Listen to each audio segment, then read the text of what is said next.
नमस्कार, बिहार की बात में आपका स्वागत है। मैं हूं पंकज कुमार। इस खास पेशकश में हम चर्चा करने जा रहे हैं कि दरअसल राहुल गांधी और तेजस्वी यादव के बीच में क्या जो बातचीत हुई उसमें तल्खी थी।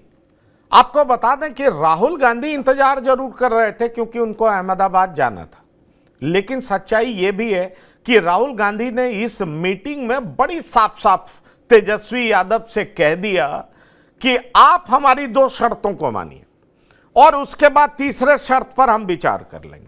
सवाल यह है कि पहले आप हमारी दो बातों को मानिए। वो कौन सी दो बातें, वो हम आपको बताने जा रहे हैं। और दरअसल कांग्रेस इतनी प्रिपेयर्ड थी कि राहुल गांधी की, माफ करिएगा, तेजस्वी यादव की टीम कांग्रेस की टीम के सामने कहीं टिक नहीं पा रही थी। आपको बता सकते हैं, तेजस्वी यादव की तरफ से कहा गया 2020 का फॉर्मूला, राहुल गांधी की तरफ से कहा गया कि ठीक है 20 में जो हम हारे वो आप चाहते हैं हम छोड़ दें सीट, मतलब 70 में हम 19 जीते, 22 पे हम दूसरे नंबर पे रहे और बाकी में हम कहीं नहीं थे, आप ये कहना चाह रहे हैं। तो ठीक है, 2024 में आप लोकसभा चुनाव में जहां जहां हारे हैं वो सीट छोड़ दीजिए और उस हिसाब से बंटवारा कर लीजिए।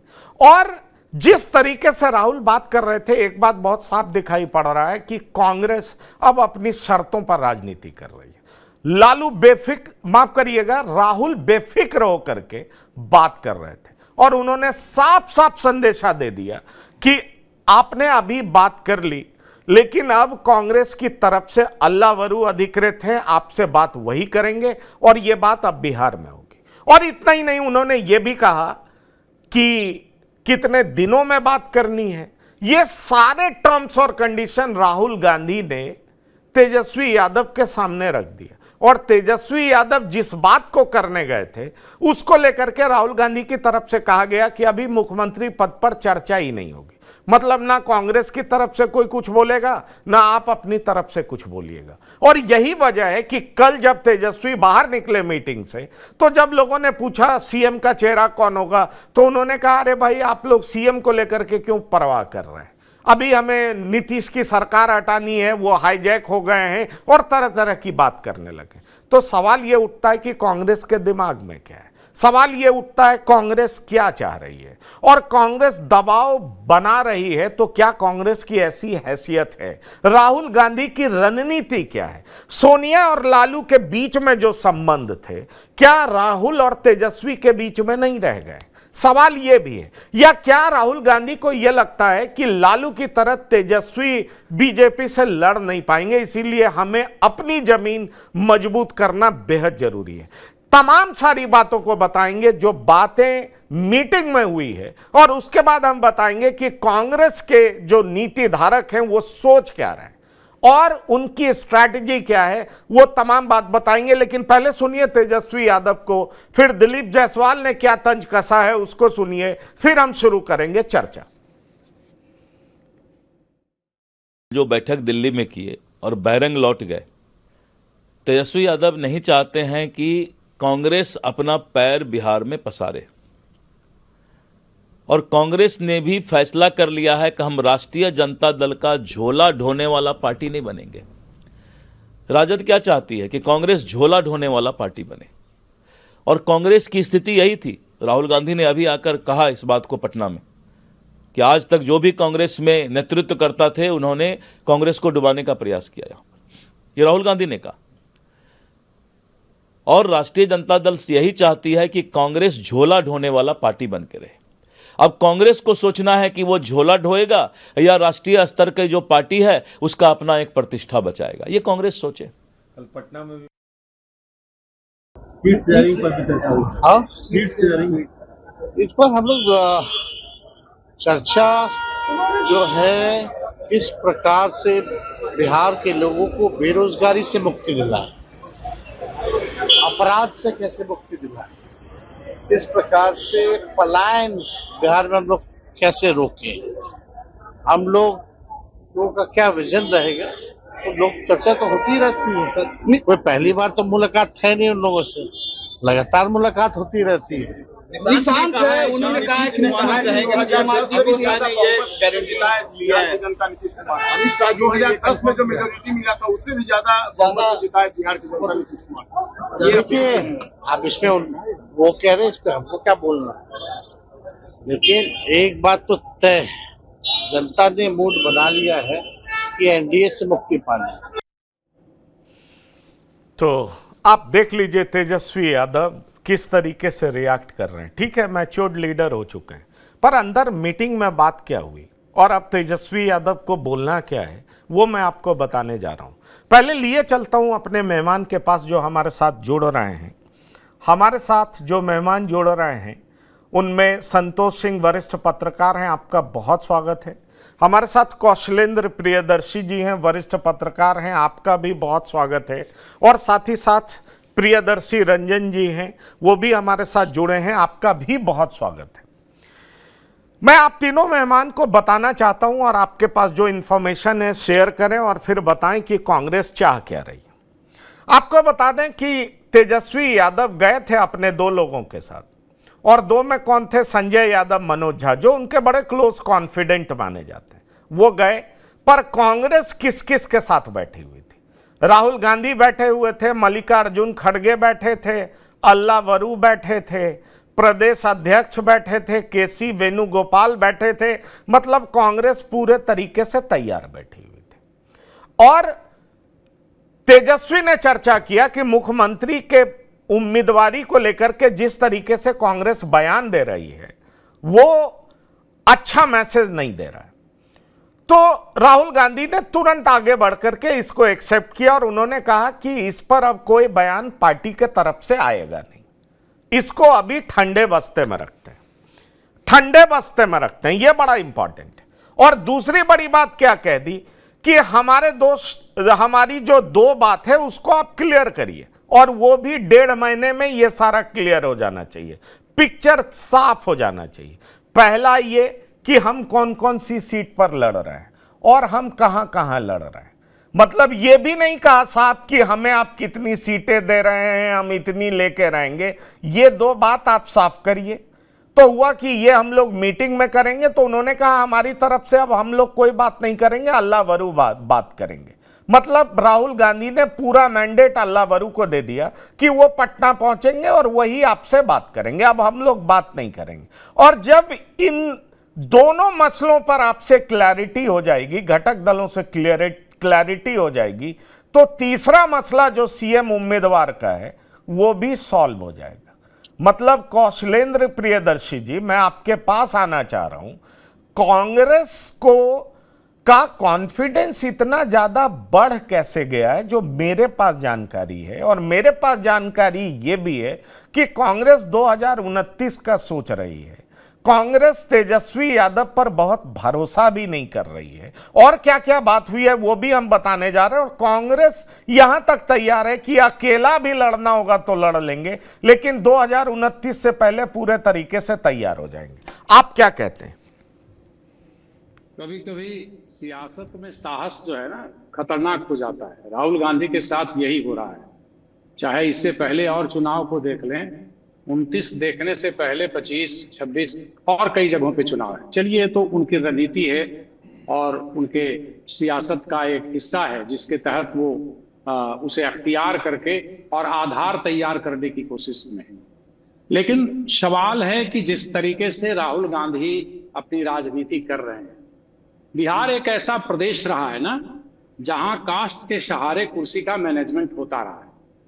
नीतीश कुमार किस तरीके से मजबूरी बने हुए हैं बीजेपी की, उसके पीछे भी वही है ना। यहां जाति की छाती पर राजनीति नाचते आई है और उससे अभी बहुत अलग नहीं हुआ है।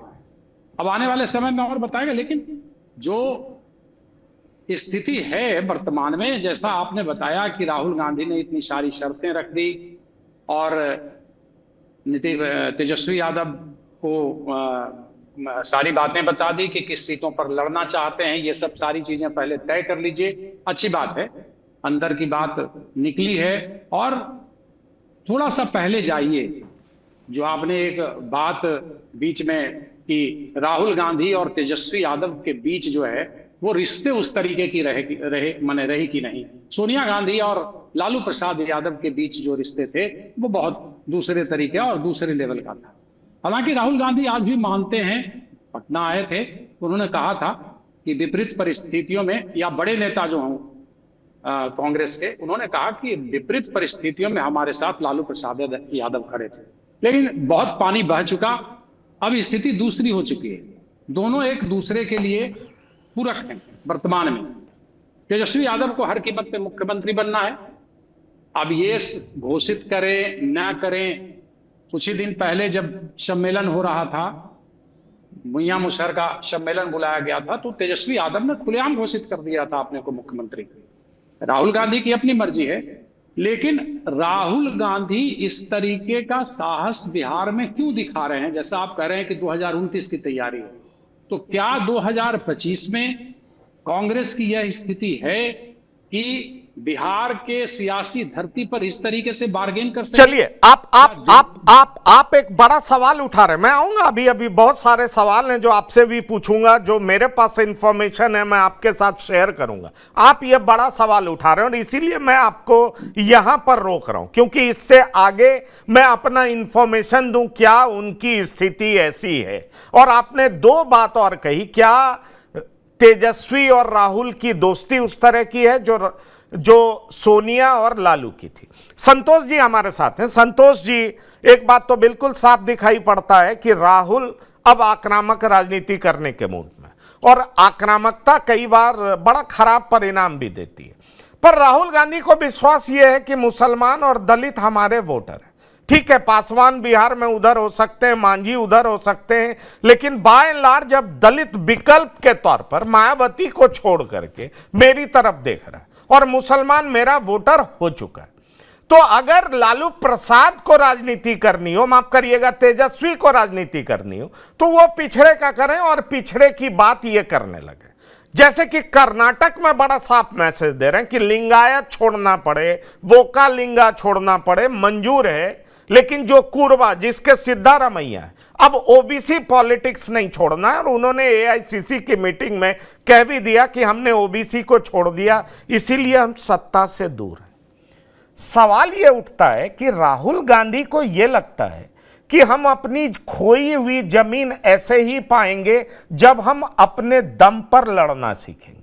हम पिछलग्गू बने रहेंगे तो हम अपने वोटों के लिए ही अपने घटक दल के पीछे घूमते रहेंगे। और इसीलिए उन्होंने बड़ा साफ तरीके से शर्त रख दिया। मुझे नहीं लगता है तेजस्वी यादव इस तरीके, जो मेरे सूत्र बताते हैं कि तेजस्वी उस तरीके से प्रिपेयर्ड होके नहीं गए थे, पर कांग्रेस का पूरा खेमा प्रिपेयर्ड होके बैठा था। तेजस्वी यादव के तरफ से जब यह कहा गया कि 2020 के तर्ज पर हम सीटों का बंटवारा चाहते हैं, और उसमें जहां आप हार गए, मतलब 19 में आप जीते, 22 पे आप दूसरे नंबर पर रहे, तो आप उतनी सीटें तो आपकी बनती ही है, बाकी सीट पर आप बुरे तरीके से हारे, वो सीट तो आप छोड़िएगा ना।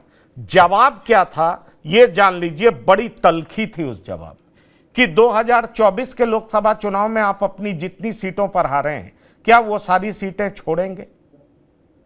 और उसके बाद सन्नाटा छा गया, और फिर यह तय हुआ कि हमारी तरफ से अल्लाह वरू बात करेंगे, आप लोग सब जाइए वहां बैठिए, और अब अल्लाह वरू ही आपसे सीटों को लेकर के और बिहार प्रदेश को लेकर के बात करेंगे। मतलब मैसेज बहुत साफ है कि आप 2020 बात करोगे, मैं 2024 बात करूंगा।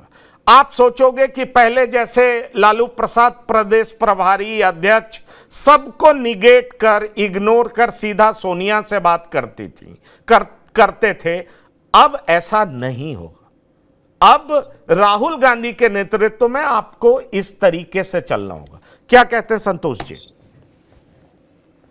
देखिए, तेजस्वी का राहुल के यहां पहुंचना, अब बिहार की राजनीति पर अगर गौर करिएगा तो पहली बार ऐसा हुआ है सीट शेयरिंग को लेकर या किसी चुनाव के मुद्दे को लेकर तेजस्वी यादव अपने पूरी टीम के साथ राहुल के यहाँ, ये दिख रहा है कि राहुल अपने स्टैंड पे क्लियर है, कहीं कोई उसको कंफ्यूजन नहीं। कन्हैया का मैदान को उतारना लालू परिवार को कतई मंजूर नहीं था। पप्पू यादव को बीच में ही याद होगा, अहमदाबाद उन्होंने बुला लिया, वो भी लालू परिवार को नागवार गुजरा होगा। अखिलेश सिंह को हटाना, लालू परिवार को, वो भी नागवार गुजरा होगा। जो भी नागवार गुजरने वाली जो भी बात है वो कांग्रेस लगातार करती आ रही है और लालू परिवार चुपचाप सहन कर रही है। मतलब इस बार उनके पास कोई विकल्प नहीं है क्योंकि चुनाव उनका है। 2024 के लोकसभा चुनाव में उन्होंने जो किया है, और याद होगा पंकज जी, इससे पहले भी हमारी आपकी बात हुई थी, हमने कहा था कि 17 तारीख को बैठक है और बहुत सारी चीजें सामने आ जाएंगी। इस बार देखिए कांग्रेस को खोने के लिए क्या है, 2009, जहां तक हमको याद है कि 2009 के लोकसभा चुनाव में लोगों ने कांग्रेस को दरकिनार करके रामविलास और लालू साथ मिलकर चुनाव लड़ा, दोनों हार गए। और उस दौरान भी कांग्रेस यहाँ बिहार में चुनाव लड़ी। अभी देख लीजिए ना, किशनगंज हो या कटिहार हो या सासाराम की सीट में जीत हो, उसमें आरजेडी की कहा एमवाई समीकरण वहां तो नहीं है। तीनों सीट को देखिए, हाँ एक अलग तरीके की समीकरण में ये सासाराम सीट जीते, किशनगंज भी जीते और कटिहार भी। अब तो इनके सामने ये है ना कि भाई आप एमवाई को भी आप एक जगह अररिया सीट पे चुनाव में, तो उदाहरण के तौर पर ये भी बात आई, जहाँ एमवाई जो है 60% से ज्यादा वोट है, वहां आपका उम्मीदवार हार रहा है, तो आपका वोट ट्रांसफर कराने की कैपेसिटी आपकी कम है। और देखिए विवाद वहां नहीं, विवाद यहाँ है कि अब बिहार में मैं भी बैकवर्ड की पॉलिटिक्स करता हूँ। अब ये नहीं कि ये फॉरवर्ड का सीट है, ये ले लीजिए, अब अपना राजनीति करिए, नहीं, अब मैं भी बिहार में बैकवर्ड की ही राजनीति करूँ। और हाल के दिनों में जो इनकी जो सभा है, मतलब संविधान बचाव हुआ है, उसमें तमाम ऐसे ही लोगों को इन्होंने लाया है। और इस बीच बिहार में उन्होंने पर्दे के पीछे से दो प्रयोग किया है। एक मनोज भारती या मनोरंजन भारती है, जिनका मतलब मीडिया में वो बातें नहीं आई, वो भी एक इसी तरीके की रैली उन्होंने की है, उसमें 10,000 से अधिक दलित को उन्होंने भी जुटाया और बाकी मीडिया में वो खबरें नहीं बनी, लेकिन उसके पर्दे के पीछे भी कहीं कहीं कांग्रेस खड़ी थी। आईपी गुप्ता को लेकर जो बातें आपने गांधी मैदान में देखी, कहीं उसके पीछे भी कांग्रेस खड़ी थी, लेकिन अब पहले वाला कांग्रेस नहीं है। यहाँ तक हम कांग्रेस को हाल के दिनों में देखे हैं, अब पैसा वैसा की कमी नहीं है और हर एजेंसी का सहयोग अभी कांग्रेस को मिला है। तो जब पैसा हो गया तो फिर खेलने में क्या दिक्कत है। जब राहुल गांधी गुजरात में जाकर चुनौती दे रहे हैं मोदी को, आज भी नहीं गुजरात ठीक में है, लगातार आपने संतोष जी गुजरात की बात की, पैसे की बात की, सारी बातें की। वही तो मैं आप लोग से जानना चाह रहा हूं और जो मेरे पास इंफॉर्मेशन है वो मैं साझा करना चाह रहा हूं। आपने कहा पप्पू यादव को बुला लिया, पप्पू यादव को बुलाया ही नहीं। एआईसीसी की मीटिंग में पप्पू यादव पहली पंक्ति में बैठे हुए थे, पप्पू यादव को वो सम्मान दिया गया। जो पप्पू यादव कुछ दिन पहले रो रहे थे कि भाई हमें एसोसिएट मेंबर की तरह बुलाया तक नहीं गया दिल्ली में, वो एआईसीसी की मीटिंग में पहली पंक्ति में बैठे हुए थे। राजेश राम और कन्हैया भाषण दे रहे थे, मतलब बड़ा साफ था। और 56 में से 41 लोग ऐसे थे वो ओबीसी जाति, ईबीसी जाति से थे जिन्होंने एआईसीसी की मीटिंग में बात की। तो एक बात तो बहुत साफ हो जाता है कि कांग्रेस और उसके नेता राहुल गांधी, क्योंकि सोनिया गांधी ने तो अपने आप को विड्रॉ कर लिया और लालू प्रसाद अब उनसे बात करेंगे, उसका कोई मतलब नहीं रह जाता है। सवाल यह उठता है कि राहुल को यह लगता है कि भाई दलित मेरा, मुसलमान मेरे वोट बैंक पे ये लोग हमें टर्म्स डिक्टेट करते हैं, अब हमें ओबीसी पॉलिटिक्स करना है और इसमें हम जितना भी सफल होंगे लोकसभा चुनाव में ये हमें मजबूत बनाएगा। और इसीलिए उन्होंने बड़ा साफ कह दिया कि भाई जो भी फाइनल करना है 30 से 35 दिन में फाइनल करिए और कहां कहां लड़ेंगे ये बताइए। मतलब टाइम फ्रेम भी बता दिया प्रियदर्शी रंजन जी, और ये कह दिया कि पिछले बार की तरह नहीं कि चुनाव के अंतिम दिन तक सीट कांग्रेस को जाएगी, आरजेडी को जाएगी या किसको जाएगी। तो ये मतलब तो बहुत साफ हो गया कि दो चीज पर आप क्लैरिटी लाइए, तब हम आपको सीएम का उम्मीदवार डिक्लेयर करेंगे। प्रियदर्शी रंजन। बिल्कुल सहमत हूं।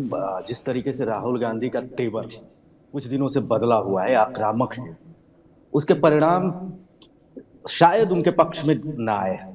जो आक्रामकता वो दिखा रहे हैं, अभी भले ही वो लग रहा है कि आरजेडी पर चढ़े हुए हैं, आरजेडी को 4 कदम पीछे धकेलने में कामयाब हो गए हैं, लेकिन चुनाव नजदीक आने दीजिए, दिन नजदीक आने दीजिए।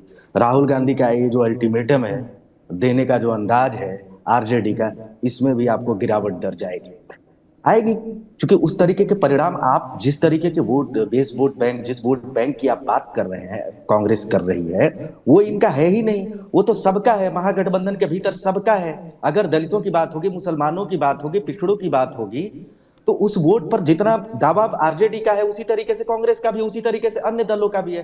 टुकड़ों टुकड़ों में है। कांग्रेस का कोई अपना तो वहां मजबूत हो नहीं रहा है। और वो वोट जा कहां रहा था जिसको मजबूत कर रहे हैं राहुल गांधी? ये वोट कहीं जा रहा था क्या? मुसलमानों का वोट भारतीय जनता पार्टी में चला जा रहा था क्या, कि राहुल गांधी ने बिहार में एकजुट कर दिया है? या जो जिन जातियों पर वो दावा कर रहे हैं वो गोलबंद होकर के एनडीए को वोट कर रही थी क्या? नहीं, वो पहले से भी महागठबंधन के पाले में था।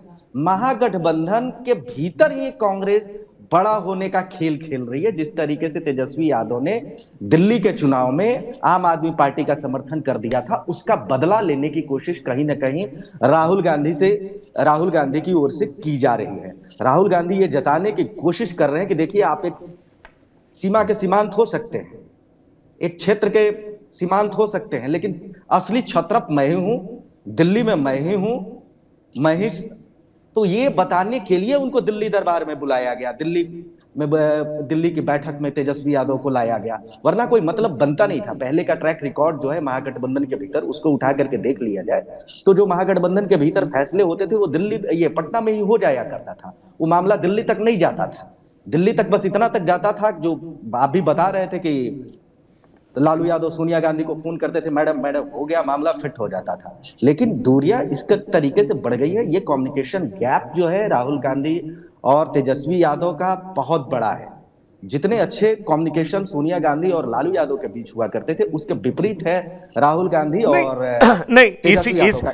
इसीलिए तो प्रियदर्शी रंजन, मैं चाहूंगा कौशलेंद्र प्रियदर्शी जी इस पर बोले कि अगर इस तरह की बात सीधे कम्युनिकेट किया जाता है तेजस्वी यादव को कि अब आपसे बात अल्लाह वरू करेंगे, हमने मैंडेट उनको दिया है, हमने अथॉरिटी उनको बना दिया, अब जो भी बात होगी वो अल्लाह वरू सीट शेयरिंग को लेकर के आपसे बात करेंगे, इसको आप किस नजरिए से देखते हैं? सवाल यह उठता है कि जो तेजस्वी यादव अपने को बड़ा भाई बता रहे थे, राहुल गांधी ने साफ मैसेज दे दिया कि आप रीजनल पार्टी हैं, इंडिया गठबंधन के मुखिया हम हैं, हम तय करेंगे गठबंधन कैसे बनेगा और हमारे हिसाब से चीजें तय होंगी, हमारी तरफ से अल्लाह वरू बात करेंगे, आगे आप उनसे बात करिएगा। कैसे देख रहे हैं आप इसको? नहीं, देखिए, इसे पहले थोड़ा सा समझिए।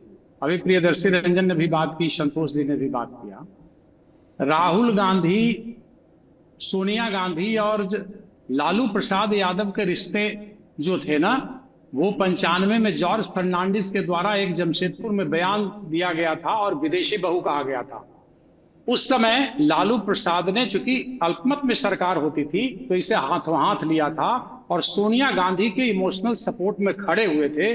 उसके बाद से जो रिश्ता चला और गठबंधन की राजनीति चली, लगातार 2 बार बिना कांग्रेस राष्ट्रीय जनता दल के सपोर्ट के लड़े, परिणाम उसका भी हुआ। थोड़ा आधार देखना चाहिए कि 1973 सीट पे आते हैं और 95 में चुनाव होता है, राष्ट्रीय जनता दल 23 सीटों पर आती है। उसके बाद थोड़ा आगे बढ़िए, 29 सीट या 23 सीटों पर आती है 2000 में, फिर 2005 के चुनाव में 9 सीटों पर, 2010 के चुनाव में 4 सीटों पर। 2 चुनाव जब वो लड़ते हैं अलग होकर के, तो इनका ग्राफ और नीचे आता है। अब राहुल गांधी यहां आते हैं और एक स्ट्रैटेजी के तहत यह कहते हैं, जैसा कि संतोष जी ने भी कहा और आपने भी कहा, कि ओबीसी फोकस है। जाहिर सी बात है, माई समीकरण पहले से है। तो क्या कांग्रेस अपने आप को इतना रिस्टोर इतने दिनों में कर पाई है ताकि वो अपने बदौलत, या राहुल गांधी जिस तरीके से दिल्ली बैठ करके बिहार को लेकर के सियासी संदेश देने की कोशिश में है, क्या यह सियासी दुस्साहस तो नहीं है? इसका परिणाम क्या होगा? अगर आप दिल्ली से ही सब कुछ तय करना चाहते हैं तो दिल्ली, महाराष्ट्र, हरियाणा के चुनाव को देख चुके हैं। वोटों का अंतर या वोट प्रतिशत का अंतर जो है थोड़ा बहुत है, लेकिन जीत किसके जिम्मे गई वो देखा जा रहा है। तो जिस रणनीति को आप अख्तियार कर रहे हैं, क्या आपके पास आधार है वैसा? आप लगातार आपका डाउनफॉल हो रहा है।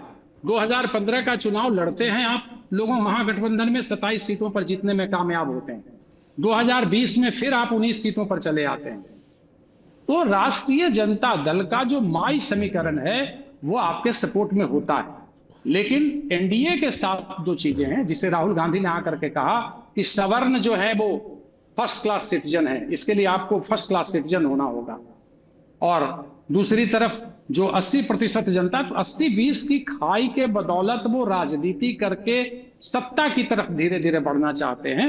हालांकि थोड़ी सी कामयाबी जरूर मिली, एंटी इनकम्बेंसी फैक्टर हुआ और लोकसभा चुनाव में 99 सीट जीतने में कामयाब रहे लोगों के साथ मिलकर के। लेकिन आपसे वहां हटे तो दिल्ली में औंधे मुंह गिरे।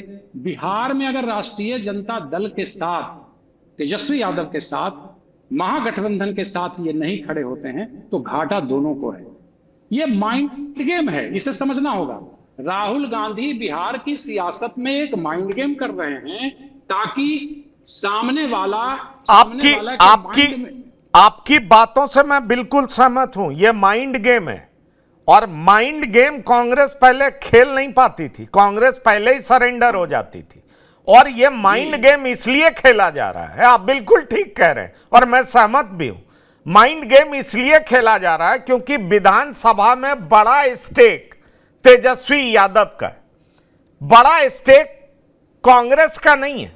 इसलिए राहुल गांधी को लग रहा है कि अरे भाई मैं नेशनल पार्टी, मुझे आप इंपॉर्टेंस दीजिए, और इंपॉर्टेंस नहीं दीजिएगा। 2020 के चुनाव को देखिए ना, 154 या 55 सीटों पर राष्ट्रीय जनता दल खड़ी होती है, 75 सीटें जीतने में कामयाब हुई, 70 सीटों पर ये खड़े हुए, जीतने में 19 कामियाब रहे। नहीं, आप बात एक आरोप प्रत्यारोप दो ये उनकी मुख्यमंत्री बनने में कामयाब इसीलिए उन्होंने कहा आप कौन कौन सी सीट पर लड़ाएंगे ये क्लियर करिए, क्योंकि कांग्रेसियों में इस बात को लेकर के बहुत नाराजगी है कि 70 में से 45 सीटें संतोष जी वो दी गई जहां महागठबंधन पिछले 4 चुनाव में जीती नहीं। तो ऐसी सीट हमें दे दिए ऐन वक्त पर, और जब आप हार गए तो सारा ठेकरा हमारे ऊपर फोड़ दिए। दरअसल हम लड़े तो 25 सीट पर और जीते 19 सीट पर।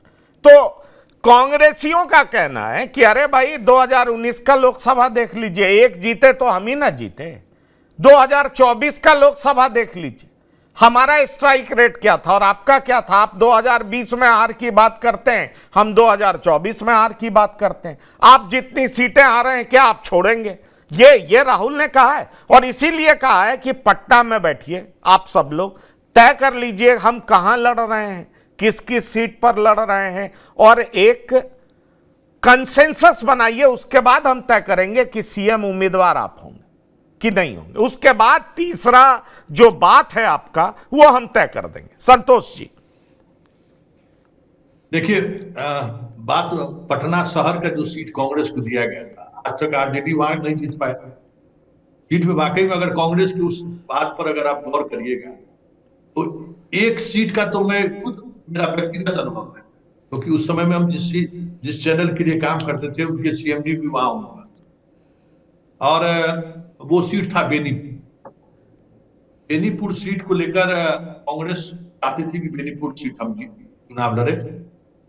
नॉमिनेशन खत्म होने की 2 दिन पहले, मतलब लगातार ये उस समय में गुजरात वाले थे, बिहार प्रभारी, परिवार को मैसेज कर दे रहे थे भाई इस फेज में हमको कौन कौन सी सीट दी जा रही है, जरा वो स्पष्टता के साथ हमें बताइए, हम उम्मीदवार तय करें।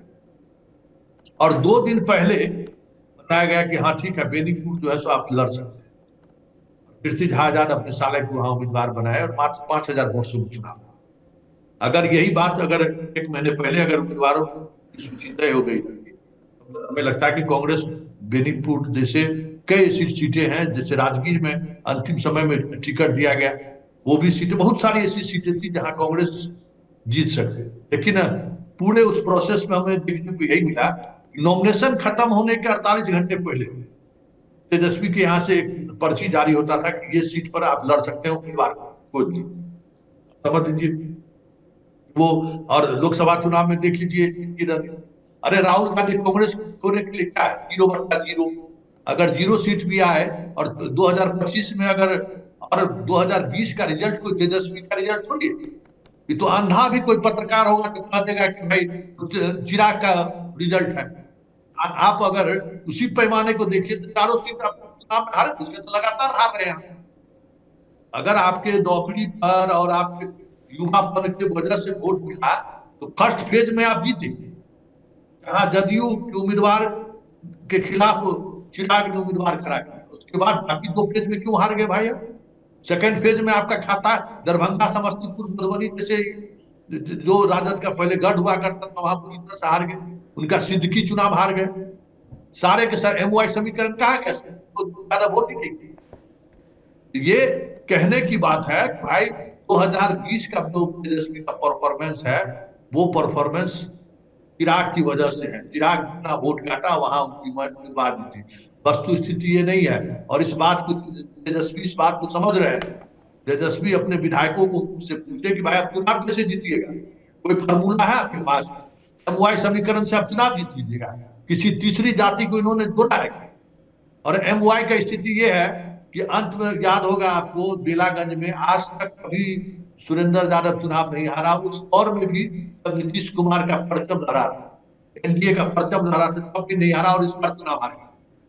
ओसामा को लाना पड़ा इन्हें, मुसलमान जब इनसे नहीं माना तो ओसामा को लाना पड़ा। वस्तु स्थिति तो ये है कि पिछले चुनाव में सत्ता में ये मुख्यमंत्री नहीं बन पाए कि ओबीसी फैक्टर में मुसलमानों ने कई जगह हार, सीमांचल के सारे सीट ये हार गए, मुसलमान ओबीसी के साथ चले गए।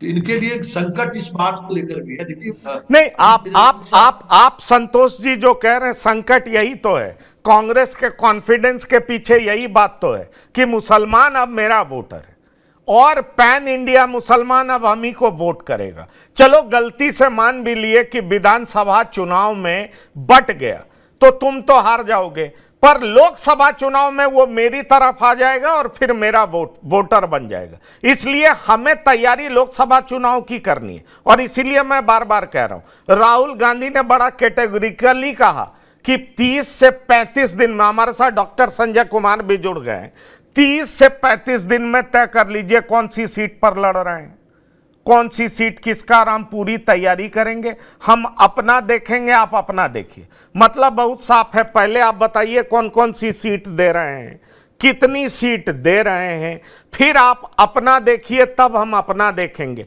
मतलब हम पप्पू को लाएं, हम कन्हैया को लाएं, जिसको भी लाएं हम लाएंगे, हम अपना देखेंगे, आप अपना देखिए और फिर हम तैयारी करेंगे। पर 1 से 1.5 महीने में आप तय कर लीजिए कि सीट का बंटवारा कैसे होगा, कहां कहां से लड़ेंगे, क्या होगा। और उसके बाद हम तीसरा जो बात है वो ये है कि आप CM को उम्मीदवार होंगे, वो तय हो जाएगा। तो डॉक्टर संजय कुमार, आपको नहीं लग रहा है कि सीधा सीधा राहुल गांधी ने मैसेज दे दिया, पहले मेरी बात मानो फिर तुमको CM उम्मीदवार डिक्लेयर करेंगे, नहीं तो कोई फर्क नहीं पड़ता, हम अकेले भी मैदान में आएंगे, हमारी लड़ाई 2029 की। निश्चित रूप से चूंकि कांग्रेस का कॉन्फिडेंस इधर बढ़ा है और पप्पू यादव ने बीच में आकर के जिस तरह से कहा कि 23 सीटें लड़ी लोकसभा में RJD 4 सीटें जीती और कांग्रेस को 9 सीटें दी गई, अपने को भी उन्होंने शामिल कर लिया और उन्होंने कहा कि 4 सीटें जीत गए। तो अगर 3 सीटें जीत गई कांग्रेस और 4 सीटें ही जीत पाई RJD, तो स्ट्राइक रेट देख लीजिए कि कितना सीटों पर लड़ करके कौन रहा।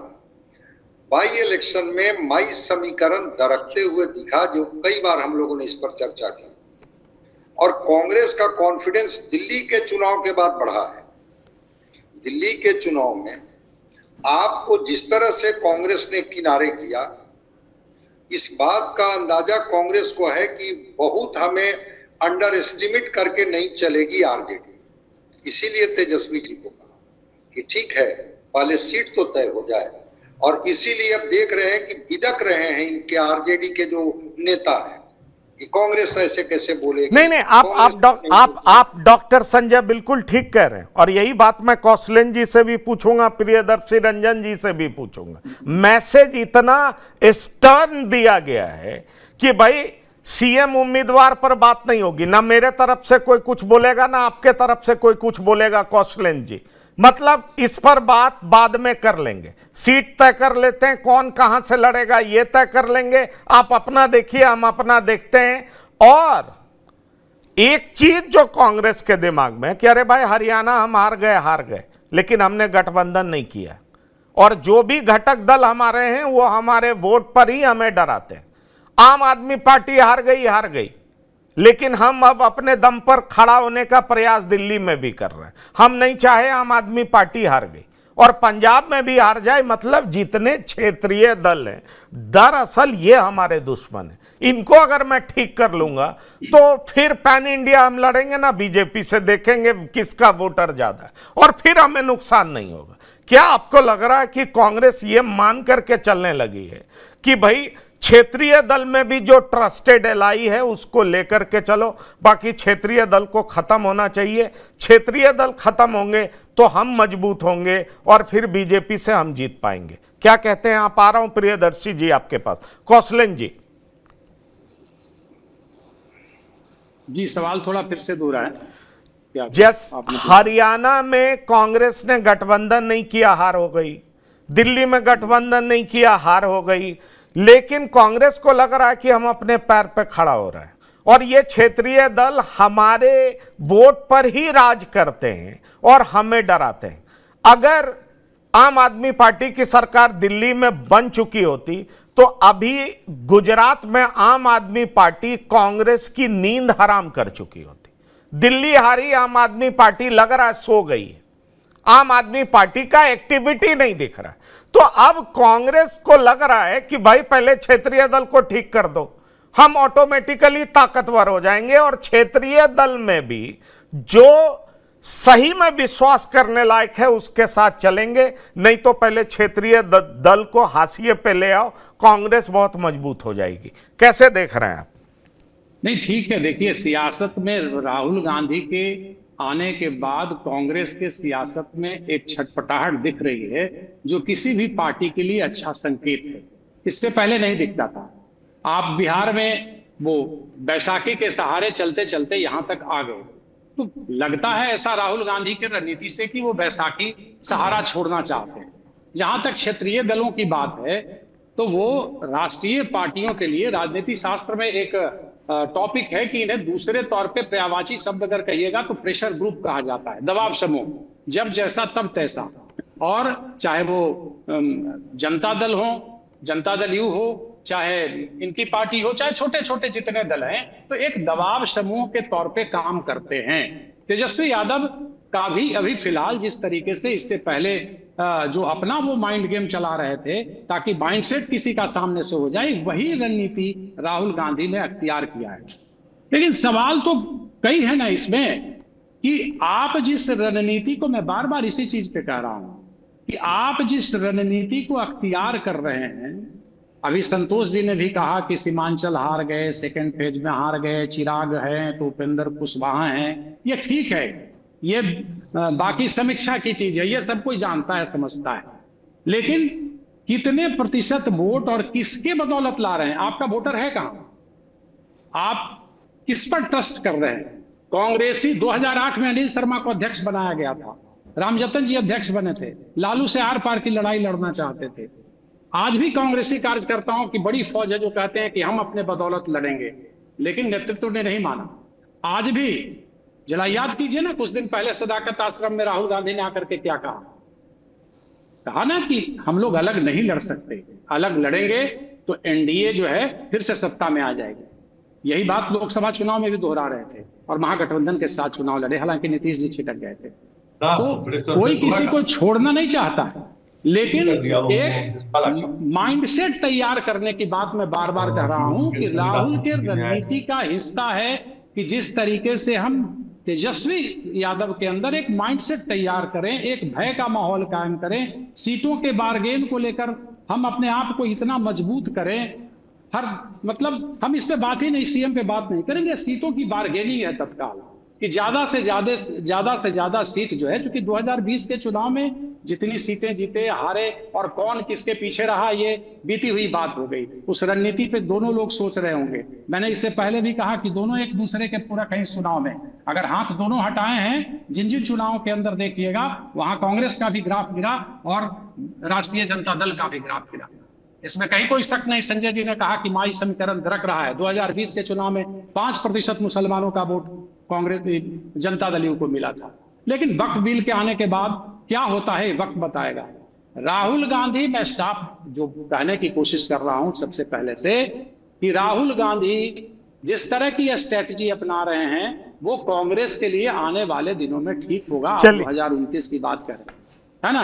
हाँ। लेकिन ये सीधा है कि होता है ना कि हम अपने पीछ पे ला करके तेजस्वी यादव को राहुल गांधी अपने पीछ पे लाने की कोशिश में है। कितना कामयाब होते हैं तो वक्त बताएगा। चलिए, अपने पिच पर लाने की कोशिश है, लेकिन बात तो यही है ना, राहुल का कॉन्फिडेंस इस बात को लेकर के भी है। प्रियदर्शी रंजन जी और संतोष सिंह जी, मैं आपके पास भी आ रहा हूं, यह सवाल पूछूंगा। उनको लग रहा है मुसलमान मेरा वोटर है, और मुसलमान जब मेरा वोटर है तो यादव के दम पे ये पॉलिटिक्स कब तक करेंगे। और मुसलमान अब ये मानने लगा है कि पैन इंडिया, पूरे भारत में हमारे इंटरेस्ट को प्रोटेक्ट कोई कर सकता है तो राहुल के नेतृत्व में कांग्रेस ही कर सकता है। और इसीलिए राहुल के अंदर छटपटाहट है कि हमें ड्यू शेयर दो, और नहीं दोगे तो हम अकेले लड़ेंगे। तुमको मुख्यमंत्री बनना है, नहीं बनोगे तुम जानो, पर लोकसभा आएगा तो सब हमारी तरफ आ चुके हैं। और यही वजह है कि बॉडी लैंग्वेज आप देखिए, प्रिपरेशन देखिए, भले ही आप कह लीजिए कि भाई प्लेटर पे उनके पास वोटर कहाँ है, कौन सी जाति वोट करती है, पर कांग्रेस का शीर्ष नेतृत्व सोच रहा है कि दलित भी मेरा वोटर, कांग्रेस भी मेरा वोटर, दलित में कम से कम रविदास तो मेरा वोटर है बिहार में। और एक बार हारेंगे, लेकिन जब अगला चुनाव लड़ेंगे तो वो सब लोग हमारे साथ आएंगे जो एंटी मोदी वोट करते हैं, क्योंकि वो मानेंगे कि एंटी मोदी रेस में सबसे आगे हम हैं, इसीलिए हम पे सबसे ज्यादा भरोसा होगा। और तब वो खराब दिन होगा तेजस्वी यादव के लिए भी, अखिलेश यादव के लिए भी, अरविंद केजरीवाल के लिए भी, ऐसे तमाम क्षेत्रीय दलों के लिए जो कांग्रेस के वोट पर ही अपनी राजनीति चमका रहे हैं। प्रियदर्शी रंजन, देखिए, इसमें बात यह है कि लोकसभा चुनाव और विधानसभा चुनाव अलग अलग होता है। कांग्रेस सही सोच रही है कि मुसलमान उसके साथ जुड़ा है, लेकिन मुसलमान उसके साथ जुड़ा है राष्ट्रीय राजनीति में, लोकसभा के चुनाव की राजनीति में। विधानसभा की राजनीति में विभिन्न राज्यों में, चाहे हरियाणा, जितने भी राज्य हैं, वहां पर मुसलमान, जहां क्षेत्रीय पार्टियां मजबूत हैं और वो क्षेत्रीय पार्टियां भारतीय जनता पार्टी से लड़ रही हैं, वहां पर मुसलमान कांग्रेस के साथ जुड़ा हुआ नहीं है। कांग्रेस को यह गलतफहमी है कि प्रदेश के चुनाव में भी मुसलमान हमारे साथ है। लोकसभा के चुनाव में है मुसलमान, माना, लेकिन विधानसभा चुनाव में गलतफहमी दूर कर लीजिए, आपके साथ नहीं है। दूसरी और महत्वपूर्ण बात यह है कि राहुल गांधी सलाहकारों पर राजनीति करते हैं, बहुत भरोसा करते हैं राजनीतिक सलाहकारों पर। मुझे लगता है कि हाल के दिनों में, मैं जानता नहीं हूं, लेकिन ऐसी संभावना मैं जता रहा हूं कि राहुल गांधी का राजनीतिक सलाहकार बदल गया है, तभी इनके तेवर बदल गए हैं। राहुल गांधी कब क्या करेंगे ये सलाहकार पर निर्भर करता है। जो सलाहकार पहले रहता है, पहले से रहता है और बाद में जो आता है, वो पहले वाले सलाहकार की जो रणनीति रहती है उसको पूरी तरीके से काट देता है और नई रणनीति बताता है राहुल गांधी को। और राहुल गांधी, चलिए, पर नई रणनीति ये है संतोष जी। डॉक्टर संजय, मैं आ रहा हूं आपके पास। संतोष जी, नई रणनीति ये है कि कांग्रेस चाहती है अब हिंदू के बीच में 80-20 की राजनीति करे, 20 सवर्ण, 80 ओबीसी ईबीसी, जैसे बीजेपी का है 80 हिंदू 20 मुसलमान, जो कई बार 80-20 की बात चलती है। अब कांग्रेस जिस पैटर्न पे जा रही है उससे साफ दिखाई पड़ता है, और मैंने शुरुआत में ही कहा कि कर्नाटक इसका उदाहरण है। कर्नाटक में शायद डीके शिव कुमार मुख्यमंत्री बन पाएंगे, क्योंकि कांग्रेस प्लान्ड वे में लिंगायत बोका लिंगा से दूर जा रही है। और कोरबा सिद्धारमैया बने रहेंगे। मुसलमान और इन लोगों का जो समीकरण बन रहा है वो उनको लग रहा है परफेक्ट है, इसीलिए राहुल गांधी का भारी दबाव है कि आप तेलंगाना मॉडल अप्लाई करिए। सवाल ये उठता है कि ये 80-20 की राजनीति जो हिंदुओं में करना चाह रहे हैं राहुल गांधी, आपको नहीं लगता कि ये थ्रेट पैदा कर सकता है तमाम क्षेत्रीय दलों के लिए जो कि इस तरह के वोट बैंक पे अपनी राजनीति करते हैं? ये बात तो है ही कि जो धर्म की राजनीति अभी जिस तरीके से चल रही है, अब इस राजनीति को अब कास्ट की राजनीति से ही आप रोक सकते, ब्रेक कर सकते। और ये कोई पहली बार ऐसा नहीं है। आजादी के उस आंदोलन के दौर में भी देखिएगा, जब हिंदू मुस्लिम बहुत एक्सट्रीम पर था, उस वक्त भी कास्ट पॉलिटिक्स के सहारे ही इनको तोड़ा गया था। खाली हो जाए, बिहार में भी जबरदस्त दंगा हुआ। खैर उस पीछे जाने की जरूरत नहीं है। कांग्रेस ये मान चुकी है कि अब जनेऊ और मंदिर घूमने से बीजेपी को रोक नहीं सकते। अब हमें एक्सट्रीम कास्ट पॉलिटिक्स करते हैं और उसी एक्सट्रीम कास्ट पॉलिटिक्स का नतीजा सामने है कि बिहार में अभी देखिए, हम आपको इंफॉर्मेशन दे सकते हैं, आपको चुनाव से घोषणा से पहले 23 कार्यक्रम, 3 कार्यक्रम राहुल का हो चुका है, 20 और कार्यक्रम बिहार में होना है, खड़गे और प्रियंका और राहुल का। मतलब इस तरीके से बिहार में वो एकदम इस बार एकदम आर पार की सलाहकार जो भी हो, ऐसे भी हो, जो राजनीति का उनका तरीका, अभी उनका सियासत कह सकते हैं कि वो अभी गर्दिश में हर और सिंह गेंद पर वो आउट हो जा रहे हैं। कभी समय था वो भी छक्के चौके मारते, अभी मोदी का समय है तो वो समय की बात है। लेकिन एक बात तय है कि बिहार में वो जो करना चाहते हैं कि बिहार में उनका फोकस यादव नहीं है, उनका फोकस वो वोट है जो नीतीश कुमार के साथ। और सीटों पर इन्होंने सूची दी है, आपको हम अपनी जानकारी दे दें। 45 सीटों की एक सूची पर चर्चा हुई तेजस्वी की मीटिंग में। उसमें 7 ऐसी सीटें हैं जहां आरजेडी के विधायक, और बाकी ऐसी, क्योंकि देखिए ये साफ तौर पर कह दिए कि फॉरवर्ड को हम टिकट देने के लिए बिहार में लड़ने के लिए चुनाव नहीं लड़ना है। हमारा रिप्रेजेंटेशन हम दलित और अदर्स बैकवर्ड में हम बढ़ाना चाहते हैं, वहां उम्मीदवार देंगे, चाहे वो उम्मीदवार हम जहां कहीं से भी लाएं। वो अपना जो एनजीओ वगैरह को जोड़कर जो नए लोगों को उन्होंने जोड़ा है, उन लोगों के माध्यम से उम्मीदवार देंगे। लेकिन इस बार वो टिकट में तय मानिए कि 80-20 वाला रेशियो अगर उनको 50 सीट मिलता है तो 40 सीट दलित और आपको अति पिछड़ा को वो देंगे, 80 सीट सवर्ण को देंगे। ये समझिए कि उनका फॉर्मूला है, और वो फॉर्मूला अगर उस फॉर्मूले पर आगे बढ़ेंगे तो स्वाभाविक तौर पर जो जात की राजनीति करने वाले लोग हैं समस्याएं होंगी। ये बिहार में तेजस्वी की समस्या यही है कि देखिए सब तेजस्वी किसके वोट बैंक पर राज करते हैं? कांग्रेस के ही वोट बैंक है ना। नहीं, ठीक है, अभी तक ठीक है, पर एक सवाल ये है ना कि पिछले 60 साल के रिकॉर्ड को तोड़ेंगे कैसे? तमाम जो मंडल कमीशन का रिपोर्ट था या ओबीसी का रिजर्वेशन था या कांग्रेस का समर्थन बेस घटा है, तो कांग्रेस के खिलाफ तो ओबीसी खड़ी हुई थी। डॉक्टर संजय कालेलकर रिपोर्ट, मंडल कमीशन, आप जितना भी उठा करके देख लीजिए, सबको कांग्रेस ने ही होल्ड पर रखा हुआ था। और अब राहुल गांधी कह भी रहे हैं हमसे गलती हुई है, पर यह गलती मान लेने से और उसके बाद फिर उस रास्ते में जाने से आपको लग रहा है कि राहुल गांधी कुछ बड़ा हासिल कर पाएंगे? यह सवाल बार बार उठ रहा है, क्योंकि अब मान लीजिए वोकालिंगा आपका वोटर हो गया कर्नाटक में, आप उसको नमस्कार कर रहे हैं, फिर डीके शिव कुमार सीएम नहीं तो वोकालिंगा क्यों नहीं चला जाएगा गौड़ा के साथ, जो इनके साथ लगा रहेगा, जैसा कि पिछले चुनाव में वोट किया था। राहुल का ये फॉर्मूला कारगर होगा ऐसा दिखता है आपको? देखिए, बिहार में वो दलित और मुस्लिम पर वो दाव लगाए हुए हैं, और आपने देखा होगा कि 2 लोगों को, अजीत शर्मा कभी हुआ करते थे विधायक दल के नेता, उनको रिप्लेस करके शकील अहमद खान को बनाया गया, अखिलेश सिंह को हटा करके राजेश राम को बनाया गया।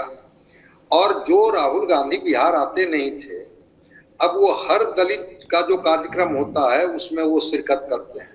वो जगलाल चौधरी का जयंती का बहाना हो, चाहे कोई और मौका हो, संविधान बचाओ का मामला हो, और दूसरी तरफ उन्होंने कन्हैया और पप्पू यादव के माध्यम से दोनों को, जिस 10% की बात आप कर रहे हैं उनको, और ओबीसी को भी एक तरह से चेक या बैलेंस करने की कोशिश कर रहे हैं।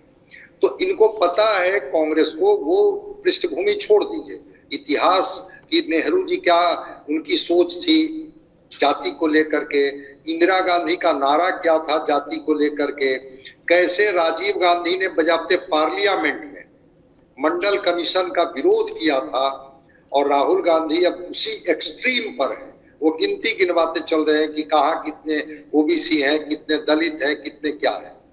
तो ये बिहार में दलित और मुस्लिम कार्ड ये खेलने की बात ये करेंगे ज्यादा से ज्यादा सीटों पर, कि दलित उम्मीदवार उतारेंगे, मुस्लिम उम्मीदवार उतारेंगे, और ये अपने को बताने की कोशिश करेंगे कि ये मुस्लिम, ये दलित। हालांकि ऐसा नहीं है कि मुस्लिम फ्रैक्चर्ड नहीं होते हैं, ठीक है, बीजेपी के खिलाफ में उनका पोलराइजेशन होता है, लेकिन जब एआईएमआईएम आती है तो सीमांचल में कितनी सीटें जीत जाती है एआईएमआईएम। भले बाद में उनको तोड़ लिया जाता है, वो आरजेडी के साथ चले जाते हैं, अलग बात, लेकिन एआईएमआईएम तो जीत जाती है सीटें। वैसे ही कांग्रेस अगर कोई मुस्लिम कैंडिडेट खड़ा करती है और आरजेडी के साथ या लेफ्ट के साथ गठबंधन में ये जाते हैं, तो निश्चित रूप से इनको सफलता मिलेगी। तो दलित और मुस्लिम और ओबीसी ये इसी के इर्द गिर्द इनकी राजनीति अभी चलिए, हो गई है। ठीक है, झगड़ा को खत्म कर दीजिए। ये बात आप कह रहे हैं, लेकिन एक बात बहुत साफ दिखाई पड़ रहा है कि पूरा रुख जो मीटिंग में था वो राहुल का तल्ख था। राहुल ने अपनी शर्तें रख दी और तेजस्वी यादव को कहा कि आप इस पर क्लैरिफिकेशन लाइए, और फिर जो आपकी बात है मुख्यमंत्री का उम्मीदवार कौन होगा उस पर बात कर लेंगे। दूसरी बड़ी बात यह कही कि ये सब महीने 1.5 महीने में क्लियर करिए। तीसरी बड़ी बात यह कही कि कांग्रेस की तरफ से अब अल्लाह वरू ही बात करेंगे। और चौथी बड़ी बात जो कि आरजेडी के तरफ से यह कहा गया कि भाई हम 150 144 पर लड़ना चाहते हैं, ये इंडिकेट किया गया। तो 2024 का परिणाम भी याद दिलाया गया, 2020 आरजेडी के तरफ से, तो 2024 कांग्रेस की तरफ से, कि 2024 के लोकसभा में आपका असर क्या हुआ। बात बहुत साफ है कि राहुल आक्रामक हैं, अपनी नई टीम उन्होंने तैयार की है। सोनिया और लालू के बीच जो संबंध थे और जो तारतम्य था वो राहुल और तेजस्वी के बीच में मिसिंग है। ऐसे में राहुल गांधी जिस तरह की राजनीति करना चाह रहे हैं उसमें तेजस्वी यादव फिट बैठते हैं, एक बड़ा सवाल है। क्योंकि राहुल गांधी के दिमाग में यह भी है कि बीजेपी के खिलाफ ट्रस्टेड एलाई कौन है, और उस ट्रस्ट फैक्टर में भी कहीं ना कहीं जो मेजरमेंट है वो थर्मामीटर प्रॉपर लगा हुआ है कि क्या उसमें तेजस्वी यादव फिट बैठते हैं। और इसीलिए राहुल गांधी अपनी उस सोच के हिसाब से तमाम मोहरों को सेट कर रहे हैं। किस हद तक कामयाब होंगे ये देखना दिलचस्प होगा, लेकिन बहरहाल जो भी अपडेट होगा हम आपको बताते रहेंगे। कौशलेंद्र जी, संतोष सिंह जी, प्रियदर्शी रंजन जी, डॉक्टर संजय कुमार, बिहार की बात में शिरकत करने के लिए बहुत बहुत धन्यवाद और शुक्रिया। तो बिहार की बात में इतना ही। ताजा तरीन खबरों के लिए आप लगातार देखते रहिए TV9। धन्यवाद, नमस्कार।